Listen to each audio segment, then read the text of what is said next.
Well, as we've discussed, a new CNN ORC poll has Donald Trump leading Hillary Clinton 45% to 43% among the top 4 candidates nationally. And among independents, he holds an even bigger lead with 49% to Clinton's 29% support. So what does this mean 9 weeks out from the election and just 2 weeks from the first presidential debate? Yeah, here to discuss is the president of Ipsos Public Affairs, Cliff Young. Cliff, thanks for being here this morning so early. Good morning.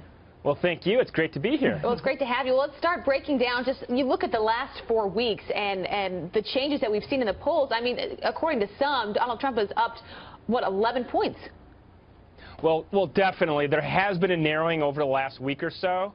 And the question is why? Why has this happened? We really have a race going into the last 2 months. It'll be very exciting. But the question is why? Let's step back a bit and talk about Trump and what he had to do before the conventions. He went into the conventions. He had a fairly high bar going into that. He had a base that wasn't quite sure about him. Remember, he's an outsider candidate, anti-establishment candidate. He went into the convention. It was noisy at best.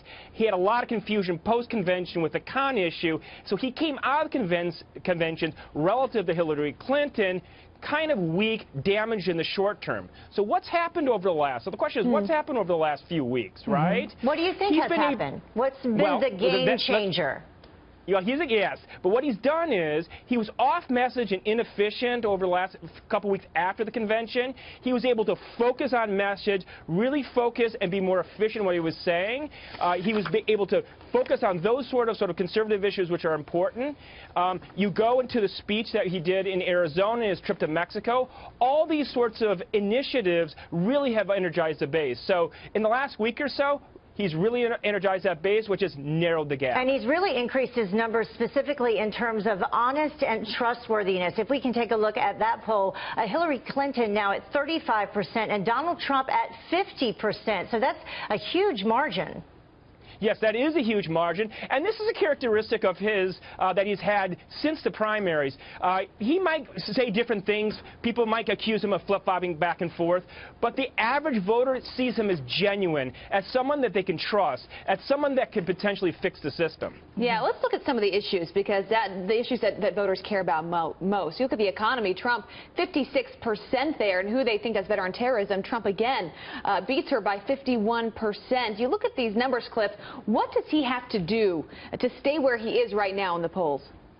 He needs to keep on hammering those messages, those key issues. He has to come out with concrete proof points showing that he is credible on the economy, that he is credible on terrorism. And this is a very important point, because even when Hillary was in the lead by 8 to 10 points, if you peeled away the onion, they were always dead even on those key issues. He just needs to stay on message, be efficient, not get off on tangents. And over the last couple of weeks, he's really done that. The last point, and I've been making this since the primaries, is that he's really an earned media superstar. He was able to control the primaries, the airwaves relative to the other candidates. Can he do that in the general, though? I mean, that's the big question. You know, that's the huge question.